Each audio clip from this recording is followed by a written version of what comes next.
கூட்டணி ஆனா உடையாம இருக்குமா டிஎம்கே? சான்ஸ் இல்லைங்க, சான்ஸ் இல்லை. ஏன்னா இன்னைக்கே நீங்க பார்த்தீங்கன்னு வச்சுங்க, போன எலெக்ஷன்ல 2021 அசம்பிளி எலெக்ஷன்ல பார்த்தீங்கன்னா ஒருத்தருக்கும் இவங்க கொடுத்தது சீட்டு, எம்எல்ஏக்கு சீட் கொடுத்தது சிபிஐக்கு 6, சிபிஎம்க்கு 6, பிசிகேக்கு 6, இந்த மாதிரி தான் கொடுத்தாங்க. ஆனால் இதை ஒத்துப்பாங்களா? பிஜேபிக்கு 11.2, பிஎம்கேக்கு 4. இப்போ நமக்கு 2024 லோக்சபா எலெக்ஷன் நிலவரம் ஓட்டிங் சேர்த்து இருக்கு. ஸோ அதை பார்க்கறச்ச டிஎம்கே கூட்டணி அதுலேருந்து எந்த ஒரு கட்சியும் டிஎம்கே கூட்டணியை விட்டு 2024 வெளியே வரவில்லை. திமுக தனியார் ஜெயிக்குமா? அதுக்கு அவங்களுக்கு கான்பிடன்ஸ் இல்லை. நீங்க 2006 1996 டிஎம்கே ஜெயிச்சது எல்லாமே கூட்டணி கூட்டணி கூட்டணி தான். அடுத்த பக்கத்துல எல்லாம் ப்ராப்பர்ட்டி டேக்ஸ் ஏற்றியாச்சு, மெட்ரோ வாட்டர் டேக்ஸ் ஏற்றியாச்சு, ஸ்டாம்ப் டியூட்டி ஏற்றியாச்சு, ப்ரொஃபஷனல் டேக்ஸ் ஏற்றியாச்சு, என்னென்ன முடியுமோ எல்லாத்தையும் விலைவாசி கட்டுப்பாட்டு இல்லை. ஏடிஎம்கே உங்ககிட்ட ஆட்சியை கொடுக்கும் பொழுது 2021 உங்களுடைய லோன் அவுட்ஸ்டாண்டிங் தமிழ்நாடுக்கு 4,50,000 கோடி தான். இன்னைக்கு மார்ச் 2024 இந்த 3 வருஷத்துல என்ன நீங்க பார்த்தீங்க அப்படின்னா அவுட்ஸ்டாண்டிங் லோன் தமிழ்நாடுடைய கடன் 8,50,000 கோடி. டி தமிழ் நேயர்களுக்கு வணக்கம். இன்னைக்கு நம்மோட இணைஞ்சிருக்க சிறப்பு விருந்தினர் அரசியல் திறனாய்வாளர், அரசியல் விமர்சகர், இந்த மாதிரி பல முகத்தோடு இருக்கக்கூடிய கிட்டத்தட்ட பேங்கிங்கில் ஒரு 30 வருட அனுபவம் பெற்ற ரவிசங்கர் அவர் வந்து நம்மளோட இணைஞ்சிருக்காரு. சார் வணக்கம். வணக்கம். வணக்கம். இப்போ நம்ம நேரடியாக விவாதத்துக்குள்ளேயே போயிடலான்னு நினைக்கிறேங்க சார். திமுக வந்து இப்போ சமீபமாக சொல்லக்கூடிய ஒரு பிரச்சார யுக்தியாக என்ன சொல்லலாம்னா, கண்டிப்பாக அடுத்த முறையும் திமுக தான் ஆட்சிக்கு வரும், அதுவும் 200 சீட்டு திமுக மட்டுமே தனிப்பெரும்பான்மை 200 சீட்டு வந்து வெற்றி பெறுவோம் அப்படிங்கிற மாதிரி ஒரு பிரச்சாரம் பண்ணிக்கிட்டு வராங்க. அடுத்து வர வாய்ப்பு திமுகவுக்கு இருக்கா, இல்லை 200 சீட்டு வெற்றி பெறுவாங்களா? உங்களுடைய கணிப்பு என்னங்க சார்? இது வந்து எல்லா அரசியல் கட்சியுமே நீங்க பார்த்தீங்க அப்படின்னா 200 சீட் எடுப்போம், 230 எடுப்போம், அடுத்த தடவை நாங்க தான் ஆட்சிக்கு வரப்போறோம். பட் எல்லா கட்சிக்கும் உரிமை இருக்கு, ஃப்ரீடம் ஆஃப் ஸ்பீச், கான்ஸ்டிடியூஷன் கேடு இல்லையா? அதனால எல்லாம் சொல்லலாம். ஆனால் நடைமுறை நிதர்சனம், கிரவுண்ட் ரியாலிட்டின்னு ஒண்ணு இருக்கு. அந்த ரியாலிட்டி எப்படி பார்க்கணும் அப்படின்னா, ஒவ்வொரு எலெக்ஷன்லயும் இவங்க என்ன மாதிரி கூட்டணி வச்சாங்க, இந்த கூட்டணிக்கு அந்த கூட்டணியில் இருக்கிற ஒவ்வொரு கட்சிக்கும் எந்த அளவுக்கு அவங்களுக்கு ஓட்டு ஷேர் இருக்கு, அதை யூஸ் பண்ணி இவங்க என்ன பண்ணிருக்காங்க. அந்த ஓட்டு ஷேர் மட்டுமே இல்லை, என்ன அப்படின்னா நீங்க இந்த ஆட்சி புரிந்த காலத்துல என்ன பண்ணீங்க மக்களுக்கு, என்னென்ன மாதிரி மேனிஃபெஸ்டோ பண்ணீங்க, அத்தனை மேனிஃபெஸ்டோ, ஆமா அந்த தேர்தல் வாக்குறுதிகளை நிறைவேற்றினீங்களா, நிறைவேற்றவில்லையா, அந்த மக்களுக்கு ஏதாவது ஃப்ரீபி அது இதுன்னு கொடுத்தீங்களா, அதனால உங்க இதுல வந்து கடன் சுமை அதிகமாயிடுதா, அந்த கடன் சுமைய நீங்க எப்படி மேனேஜ் பண்ணீங்க, மக்கள் தலையில இன்னும் மாத்தி டாக்ஸ் அது இது, property tax, stamp duty increase, professional tax increase அப்படின்னு எல்லாத்தையும் பண்ணீங்களா, ஆட்சியில கரப்ஷன் லஞ்சம் இல்லாம இருக்கா, லா அண்ட் ஆர்டர்லாம் சரியா இருக்கா, இது எல்லாத்தையும் கணக்குல எடுக்குங்க. இது எல்லாத்தையும் கணக்குல எடுத்துதான் சொல்ல முடியும் எந்த கட்சிக்கு என்ன வாய்ப்பு இருக்குன்னு. அது மட்டுமே இல்லை, இப்ப வந்து இதை வந்து ஒரு டூ ஏர்லின்னு சொல்லுவேன். ஏன்னா 2026 ஏப்ரல் இல்ல மே மாசம் தான் எலெக்ஷன் நடக்க போகுது. ஸோ இன்னைக்கு நீங்க பாத்தீங்க அப்படின்னா இன்னும் 16 மாசம் இருக்கு. இருந்தாலும் நம்ம ஒரு அனலைஸ் பண்ணிடலாம். இப்போ ஸ்டாட்டிஸ்டிக்ஸ் நீங்க பார்த்தீங்க அப்படின்னா 2024 நம்ம லோக்சபா எலெக்ஷன் எடுக்கலாம். இந்த லோக்சபா எலெக்ஷன்ல திமுக ஒரு பெரிய கூட்டணி அமைச்சாங்க. அந்த திமுக கூட்டணியில DMK, Indian National Congress, Communist Party of India, Communist Party of Marxist, தென் விசிகா எம்டிஎம்கே, விசிகா, இந்த மக்கள் நீதி, சாரி அவர் வந்து கேன்வாஸ் தான் பண்ணாரு. அண்டு இது வந்து மக்கள் அந்த இவர் தமிழர் வாழ்வுரிமை கட்சி, அப்புறம் அந்த இஸ்லாமியர்கள் கொங்கு ஒரு மக்கள் கட்சி. ஆமா. அது எனக்கு ஞாபகம் இல்ல. அது மறந்துட்டேன். இவங்க எல்லாரும் பெரிய கூட்டணி அமைச்சாங்க. இதுல லோக்சபா எலக்ஷன்ல டிஎம்கேக்கு மாத்திரம் உங்களுக்கு 26.9% கிடைச்சது. டிஎம்கேக்கு மாத்திரம். அண்ட் காங்கிரஸுக்கு 10.6% கிடைச்சது. ஸோ இதுல மொத்தமா அந்த டிஎம்கே கூட்டணிக்கு 46.9% 46.9% ஓட் ஷேர் கிடைச்சது. பெரிய ஒரு பர்சன்டேஜ். அதே மாதிரி ஏடிஎம்கே கூட்டணியில ஏடிஎம்கே அண்ட் டிஎம்டிகே, ஓகே, அந்த ஏடிஎம்கே கூட்டணிக்கு 23% வந்தது. அதுல ஏடிஎம்கே மட்டும் 20.5%. இப்ப டிஎம்கே ஏடிஎம்கே மட்டும் பார்த்தீங்கன்னு வச்சுங்க, டிஎம்கேக்கு 26.9%, ஏடிஎம்கேக்கு 20.5%.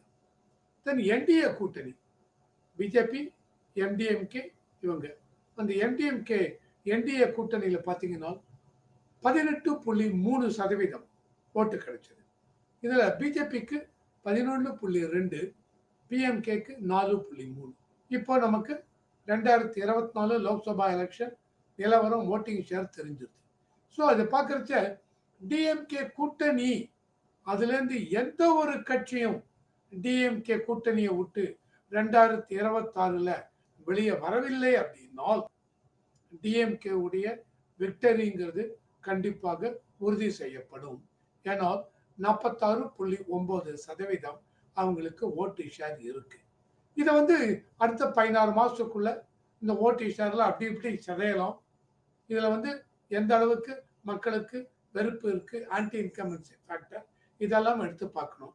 அதெல்லாம் எடுத்து ஒரு 10% ஒரு அப்படி இப்படி ஒரு நெகட்டிவ் ஸ்விங் வருது அப்படின்னா டிஎம்கே கூட்டணிக்கு லெட்டர்ஸே 36% ஓட்டு கிடைக்கும். அப்போ ஏடிஎம்கே அண்ட் என்டிஏ கூட்டணிக்கு 20.5, 18.3, 39%. அந்த மாதிரி நெகட்டிவ் ஸ்விங் டிஎம்கே கூட்டணிக்கு அகேன்ஸ்டா இருந்ததுனால் அப்போ ஏடிஎம்கே பிஜேபி கூட்டணி அமைந்தால் வெற்றி வாய்ப்பு உறுதி ஏடிஎம்கேக்கு. இல்ல தனியா நிக்கிறாங்கன்னா கிடையாது. ஏன்னால் ஏடிஎம்கேக்கு 20.5% தான் இருக்கு, பிஜேபிக்கு 11.2% தான் லோக்சபால. இடைமறிக்கிறதுக்கு மன்னிக்கணும் சார். கூட்டணி அப்படின்னு வந்துட்டாலே, அதாவது கூட்டணியுடைய ஓட் ஷேர் அப்படின்னு பார்க்கும்போது பொதுவாக எப்பயுமே அக்யூரேட்டாக சொல்லவே முடியாது சார். எக்ஸாம்பிளுக்கு சொல்ல போனால் திருச்சியில் வந்து வைகோட பையன் துரை வைகோ வந்து போட்டிட்டார். இப்போ அவர் வெற்றி பெற்றது வெறும் மதிமுக ஓட்டில் மட்டும்தான் வெற்றி பெற்றிருப்பாரா? இப்போ திமுகவுடைய ஓட்டு தான் அங்கே அதிகமாக எப்பயுமே இருக்கும் திருச்சியை பொறுத்த வரைக்கும். காங்கிரஸ் தான் இதுக்கு முன்னாடி இருந்தாங்க. ஆனால் அக்யூரேட்டாக சொல்ல முடியாது.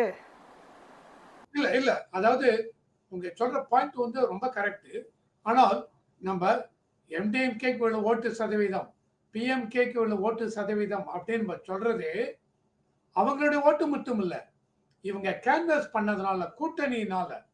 இப்போ காங்கிரஸ்க்கு 10.6% விழுந்திருக்கு. தமிழ்நாட்டில் காங்கிரஸ்க்கு 10.6% இல்ல. கண்டிப்பா கிடையாது. மெயினா இந்த டிஎம்கே கூட்டணி கீழே டிஎம்கே ஸ்டாலின் இவங்களுக்காக விடாத ஓட்டு தான் இது, ஓகேவா? ஆனால் திமுக தனியார் நின்று ஜெயிக்குமா? அதுக்கு அவங்களுக்கு கான்பிடன்ஸ் இல்ல. நீங்க 2006 1996ல இருந்தே பாருங்க, டிஎம்கே ஜெயிச்சது எல்லாமே பார்த்தீங்கன்னா கூட்டணி கூட்டணி கூட்டணி தான். கூட்டணி இல்லாம அவங்க நின்னதே கிடையாது. அதனால கூட்டணி மூலம் இருந்தது. ஸோ நம்ம கணக்குல எடுக்கும்போது பொதுவா தேர்தல் கலவரம் கூட்டணிக்கு என்ன ஓட்டு தான். இந்த கூட்டணி ஸ்பிளிட்டே ஆகல அப்படின்னா லோக்சபா போது 46.9%. ஸோ அந்த மாதிரி ஸ்பிளிட்டே ஆகலைன்னா மேபி 40% வச்சுக்கலாமா? அந்த நெகட்டிவ் ஃபேக்டர்லாம் எடுத்து ஆன்டி இன்கம்பன்சி, இவங்க லஞ்சம் வாங்கினது, அது இதுன்னு 1000 ஊழல் இருக்கு, நிறைய தேர்தல் வாக்குறுதிகளை நிறைவேற்றவில்லை, சட்டம் ஒழுங்கு சீரடைஞ்சு கிடக்கிறது, அப்படி இப்படி எல்லா வித குற்றச்சாட்டும் இவங்க மேல இருக்கு. ஸோ அந்த மாதிரி இருக்கிறச்ச நீங்க நெகட்டிவ் ஸ்விங்குன்னு வச்சு 40க்கு வரும் சார், 39 வரும் அப்படின்னாலும், அப்படியே இருந்தாலும் ஏடிஎம்கே தனியா, பிஜேபி தனியா நின்னால் ஜெயிக்க முடியாது. அப்ப ஏடிஎம்கே, பிஜேபி கூட்டணி சேர்ந்தால் ஏடிஎம்கேக்கு 20.5, பிஜேபிக்கு 11, 32 தான் வருது. அப்பயும் ஜெயிக்க முடியாது. ஸோ அப்ப ஏடிஎம்கே, டிஎம்டிகே கூட்டணி பிளஸ் பிஜேபி, பிஎம்கே கூட்டணி சேரணும். ஆனால் பிஎம்கே கூட்டணி என்ன சொல்லிருக்காங்க? பிஎம்கே போன வாரம் 1 இயருக்கு 15% கோட்டா நீங்க கொடுப்பீங்க அப்படின்னு சொன்னால் எங்களுடைய எல்லாவித சப்போர்ட்டையும் நாங்க டிஎம்கேக்கு 2026 எலெக்ஷனுக்கு கொடுக்கிறோம் அப்படின்னு பிஎம்கே சொல்லிட்டாங்க. 10.5% தானே கேட்டிருக்காங்க, 15% மட்டும். 15 கேட்டிருக்காரு. இப்போ அன்புமணி ராம் முதல்ல 10.5% அதை இம்ப்ளிமெண்ட் பண்ணல. இப்போ அன்புமணி ராம் போன வாரம் 15% கொடுத்தாங்கன்னா எங்களுடைய கூட்டணி வித் டிஎம்கே உறுதி செய்யப்படும் அப்படின்னு சொல்லிருக்காரு. Is it possible 15%? ஸோ இதெல்லாமே கூட்டணி ஆனா உடையாம இருக்குமா டிஎம்கே? சான்ஸ் இல்லைங்க, சான்ஸ் இல்லை.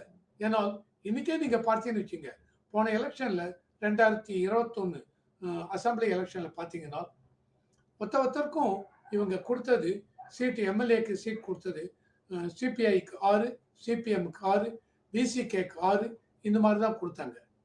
ஆனால் இதை இப்போ ஒத்துப்பாங்களா? இந்த 2020 ஒத்துக்க மாட்டாங்க. என்ன கேட்பாங்க? சார் டிஎம்கே வாட்டு ஏடிஎம்கே வாட்டு உங்க கூட்டணி நாங்க வரமா? நீங்க என்ன பண்ணுங்க, சிம்பிள் மெஜாரிட்டி 118, அந்த 118க்கு மேல ஒரு 12 சீட் 15 சீட் நீங்க வச்சுங்க. நீங்க 130, 135 வச்சுங்க, அவ்வளவுதான். மீதி இருக்கிற 100 சீட், 99 சீட் எங்களுக்கு கூட்டணி கொடுங்க. எங்களுக்கு முந்தி மாதிரி 6 சீட் 8 சீட் ஒத்துக்க மாட்டோம் நாங்க. இது மட்டுமே இல்லைங்க, நாளைக்கு நீங்க தனித்து உங்களுக்கு வரவில்லை என்றால் எங்களுக்கு ஆட்சியில பங்கு வேணும் அப்படின்னு கேட்பாங்க. ஆட்சியில பங்கு அப்படிங்கிற அந்த கோஷம் வந்து காங்கிரஸும் சரி, விசிகாவும் சரி இப்ப வலுப்பெற்று இருக்கு. ஆனா அதுக்கான வாய்ப்பு இருக்கா? கண்டிப்பா இருக்குங்க. ஏன்னா 19 உங்களுக்கு 2006, 2011ல திமுக தான் ஆட்சியில் இருந்தாங்க. அப்போ திமுக 98 சீட்டு மொத்தம் ஜெயிச்சாங்க. ஓகேவா? 118 சிம்பிள் மெஜாரிட்டி, திமுகவுக்கு 98 தான் வந்தது.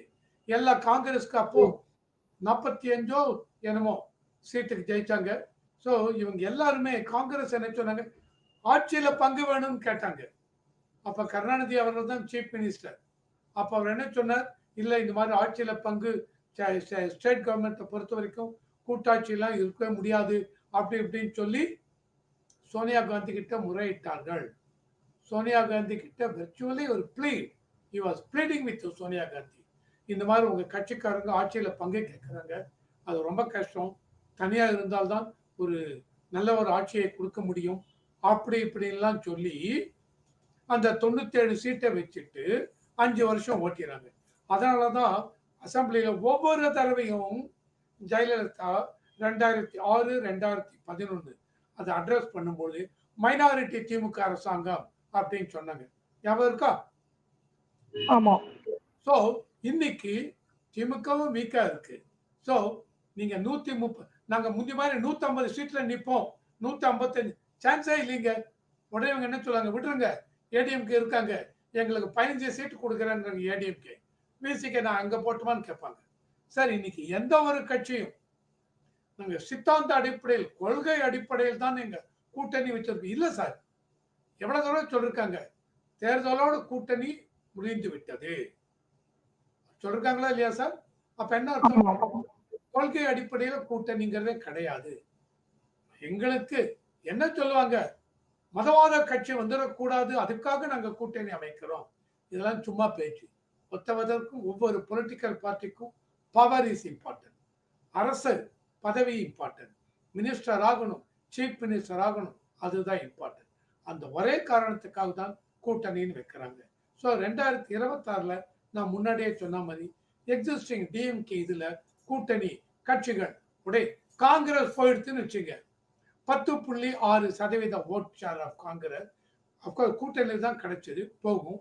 இல்ல காங்கிரஸ் தனித்துவமா அவங்களுக்கு இல்ல சார் 6%, ஓகே 6% போயிடும் உங்களை விட்டு. காங்கிரஸ் போயிட்டேன்னு வச்சுங்க, அடுத்து என்ன கேட்பான், சரி காங்கிரஸ் போயிட்டாங்க, அவனுக்கு இவ்வளவு சீட் இருக்குல்ல, அதே எங்களுக்கு கொடுங்கன்னு கேட்பான். யாரு மீதி இருக்க பார்ட்டி. காங்கிரஸ் பண்ண ஆமா. அத்தனை சீட் நீங்க எடுக்கக்கூடாது அப்படிம்பாங்க. ஸோ ரொம்ப difficult situation. How they are going to manage லேசுப்பட்ட காரியம் இல்லை. இதனால 200 சீட்டுக்கு மேல கண்டிப்பாக எங்களுக்கு கிடைக்கும் அப்படின்னு டிஎம்கே சொல்வதெல்லாம் அந்த அளவுக்கு அப்படியே எடுத்துக்க முடியாது. ரெண்டாவது, இன்னொரு இதை நான் கொண்டு வர விரும்புகிறேன். அதாவது இப்போ வந்து அண்ணாமலை அவர்கள் பிஜேபி இவங்க தலைவர் சொல்லும் பொழுது ஒவ்வொரு தடவையும் DMK file 1, file 2, file 3, file 4 அப்படின்னு ரிலீஸ் பண்ணார். ரிலீஸ் பண்ணி இப்போ இன்னொரு டிஎம்கே பத்தி ரிலீஸ் பண்ண போறேங்கிறார். அவருடைய இது எல்லாமே எந்த அளவுக்கு ஊழல் ஊழல் ஊழல். இப்போ எல்லாத்தையும் தெரிஞ்சு போயிடுச்சு. பெண்களுக்கு மகளிருக்கு அந்த அளவுக்கு எந்த அளவுக்கு கொலை கற்பழிப்பு அது இது நடந்திருக்கு. கள்ளச்சாராயம் போதை போதை மருந்து கள்ளச்சாராயம் கள்ளக்குறிச்சியில 65 பேருக்கு மேல செத்து போனாங்க. ஓகே, ஸோ மக்களுக்கு ஒரு விரக்தி வந்திருக்கு. அதை தவிர எது எடுத்தாலும் நீங்க வந்து என்ன பண்றீங்க, நீங்க வந்து ஸ்டெர்லைட் இதுக்கு அகேன்ஸ்டா ப்ரொட்டஸ்ட் பண்ணீங்க. நீங்க வந்து இந்த 4 வழிச்சாலை 8 வழிச்சாலை 4 லேன் அது போடும்பொழுது சேலம் பக்கத்துல ப்ரொட்டஸ்ட் பண்ணீங்க. அப்போ எப்ப பாரு நீங்க இந்த மாதிரி பண்றீங்களே அப்படின்னு கேட்கும்பொழுது திமுக என்ன சொன்னாங்க, நாங்க எதிர்கட்சிகள் அரசியல் செய்யாம அவியலா செய்வோம் அப்படின்னாங்க. கரெக்டா? ஆனால் இப்போ இன்னைக்கு இந்த அண்ணா யூனிவர்சிட்டி அந்த பொண்ணு காலேஜ் ஸ்டூடெண்ட் 19 வயசு பெண்ணுக்கு அகேன்ஸ்டா செக்ஷுவல் அசால்ட் நடக்கிறச்ச ஏடிஎம்கே பார்ட்டி ப்ரொட்டஸ்ட் பண்றாங்க, பிஜேபி ப்ரொட்டஸ்ட் பண்றாங்க, Student Federation of India protest பண்றாங்க, பிஎம்கே இன்னைக்கு ப்ரொட்டஸ்ட் பண்ணாங்க. எல்லாரையும் அரெஸ்ட் பண்றீங்க. ஏன் ப்ரொட்டஸ்ட் பண்ணா என்ன, ப்ரொட்டஸ்ட் பண்ண கூடாதுங்கிறீங்க.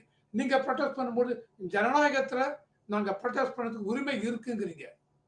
உங்க சமயத்துல ஜல்லிக்கட்டு நடந்தது ப்ரொட்டஸ்ட் இல்லையா, ஸ்டெர்லைட் ஆபரேஷன் நடந்தது, இது எல்லாமே நடந்தது. அதே மாதிரி இது ப்ரொட்டஸ்டிங் அலோவ் பண்ண வேண்டியதானே, எதுக்காக அரெஸ்ட் பண்றீங்க? இதெல்லாம் தான் பார்க்கும்போது மக்களுக்கு ஒரு வெறுப்பு வரும். இதை தவிர கரப்ஷன் அதை பத்தி ஒரு பாயிண்ட் சொல்ல விரும்புகிறேன். 2011 வருஷம் ஞாபகம் இருக்கும் உங்களுக்கு. 2006 இருந்து 2011 வரைக்கும் திமுக அரசாங்கம். 2011 அசம்பிளி எலெக்ஷன் நடக்குது. அந்த அசம்பிளி எலெக்ஷன்ல மறுபடியும் திமுக கூட்டணி, ஏடிஎம்கே கூட்டணி. அப்பதான் 2G ஸ்கேம் போது கலைஞர் டிவி 220 கோடி லஞ்சம் வாங்கியிருக்காங்க கலைஞர் டிவி அப்படின்னு சொல்லி இவரை ராஜாவை அரெஸ்ட் பண்ணாங்க, கனிமொழி அவர்களை அரெஸ்ட் பண்ணாங்க. கலைஞர் டிவி மேல அப்படி ஒரு இது. உடனே இவங்க என்ன பண்ணாங்க, கலைஞர் டிவி 220 கோடி உடனே திருப்பி அடைச்சிட்டாங்க. இல்ல நாங்க லோன் மாதிரி தான் இதை வாங்கினோம், அதுக்கு வட்டியோடு சேர்த்து அடைத்து விட்டோம் ஒரே நாள்ல அப்படி இப்படின்னாங்க. ஆனால் மக்கள் அதை ஏத்துக்கல. இதனுடைய ரிசல்ட் என்னாச்சு, 2011 எலெக்ஷன் போது 2011 வரைக்கும் பவர்ல இருந்த டிஎம்கே 2011 தேர்தலில் டிஎம்கே கூட்டணி வெறும் 31 சீட்டு தான் எடுக்க முடிந்தது. டிஎம்கேக்கு 23 சீட்டு தான். ஆனால் விஜயகாந்த் வந்து எதிர்கட்சி தலைவரா வந்த சமயம் அதானே சார் சொல்ல வரீங்க? அதேதான், அது விஜயகாந்த் இதுவா வந்தார். ஏடிஎம் ஜெயலலிதா டிஎம்டிகே கூட்டணி. அப்போ ஏடிஎம்கே கூட்டணி 203 சீட்ல ஜெயிச்சாங்க. ஓகேவா? ஸோ போன வரைக்கும் ஆட்சியில் இருந்தவங்க ஒரே 2 மாசத்துல தேர்தலில் தூக்கி எறிஞ்சிட்டாங்க மக்கள். ஏன்னா கரப்ஷன் அப்படின்னு பேர் வந்தது. அந்த மாதிரி இப்போ ஆன்டி இன்கம்பன்சி ஃபேக்ட் டிஎம்கே மேல அந்த அளவுக்கு தேர்தல் வாக்குறுதி எவ்வளவு பேர் நிறைவேற்றினீங்க, நிறைவேற்றவில்லை அப்படி இப்படின்னு. இந்த பக்கம் ஃப்ரீபி கொடுக்குறீங்க, இந்த பக்கத்துல ஒரு பக்கத்துல ஃப்ரீபி இலவசம், அடுத்த பக்கத்துல எல்லாம் ப்ராப்பர்ட்டி டேக்ஸ் ஏற்றியாச்சு, மெட்ரோ வாட்டர் டேக்ஸ் ஏற்றியாச்சு, ஸ்டாம்ப் டியூட்டி ஏற்றியாச்சு, ப்ரொஃபஷனல் டேக்ஸ் ஏற்றியாச்சு, என்னென்ன முடியுமோ எல்லாத்தையும் ஏற்றியாச்சு. விலைவாசி கட்டுப்பாட்டுக்குள்ள இல்லை. ஏடிஎம்கே உங்ககிட்ட ஆட்சியை கொடுக்கும் பொழுது 2021 உங்களுடைய லோன் அவுட்ஸ்டாண்டிங் தமிழ்நாடுக்கு 4,50,000 கோடி தான். இன்னைக்கு ஆஸ் ஆன் மார்ச் 2024 இந்த 3.5 வருஷத்துல என்ன நீங்க பார்த்தீங்க அப்படின்னா அவுட்ஸ்டாண்ட் லோன் தமிழ்நாடுடைய கடன் 8,50,000 கோடி. இதுக்கு வருஷத்துக்கு 49,000 கோடி இவங்க இந்த கடனை அடைக்கிறதுக்கு கொடுக்குறாங்க. மேலும் மேலும் இந்த கடனை அடைக்கிறதுக்கு கொடுக்கறதுக்கே பணம் இல்லை, மறுபடியும் வெளியில கடன் வாங்குறாங்க. அந்த கடனை வச்சு மறுபடியும் இந்த கடனை அடைக்கிறாங்க. ஸோ இதனால இன்னும் மறுபடியும் என்ன ஆகும், அடுத்த இந்த பட்ஜெட்ல போட்டிருக்காங்க 2024-25ல 1,50,000 கோடி கடன் வாங்க போறோம். அதையும் வாங்கினீங்க அப்படின்னா என்ன ஆகும்? டோட்டலா ஒரு 9,5 லட்சம் 10 லட்சத்துக்கு வந்துரும் தமிழ்நாடு அரசாங்கத்துடைய கடன். அப்ப அந்த கடன் சுமை பூரா மக்கள் மேல ஏறும். அதனால மறுபடியும் நீங்க டாக்ஸ் இது பண்ணுவீங்க. ஏன்னா உங்களுக்கு ஒரே இது டாக்ஸ் ரெவென்யூ. எல்லாத்தையும் டியூட்டி ஏத்துவீங்க. இதெல்லாம் இந்த மாதிரி வரும்பொழுது 2026 எலக்ஷனுக்கு முன்னாடி மக்களுக்கு நிறைய விழிப்புணர்வு இவங்களும் ஆப்போசிஷன் பார்ட்டியும் கொண்டு வராங்க. எந்த அளவுக்கு இவங்க ஆட்சி மேல எந்த அளவுக்கு அவ்வளவு இதுவா இல்லைன்ட்டு இதெல்லாம் பார்க்கும்பொழுது மக்களுக்கு திருப்தி உண்டாகும். அந்த மாதிரி இருக்கும்பொழுது டிஎம்கே கேட்கிற மாதிரி 200 சீட்டு கிடைக்குமா அப்படிங்கிறது என்னை பொறுத்த வரைக்கும் இல்லை sir. That is not a ground reality. Thank you. உங்களுடைய நேரத்தை ஒதுக்கி நம்முடைய நேரலுக்காக கொடுத்துருக்கீங்க. ரொம்பவே நன்றிங்க சார். நன்றி சார்.